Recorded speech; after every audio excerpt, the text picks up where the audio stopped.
Подключение не защищено. Google Chrome что делает? Заходим на этот сайт, и вот здесь есть вон DER 2.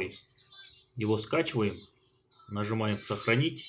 Вот этот сертификат нам нужен будет. После этого нажимаем сочетание клавиш WinR и пишем MMC. Нажимаем ОК, и у нас открывается консоль. Заходим в файл, добавить или удалить. Вот находим здесь сертификаты. Нажимаем добавить. И ОК. Снова готово. Нажимаем готово. И здесь выбираем сертификаты.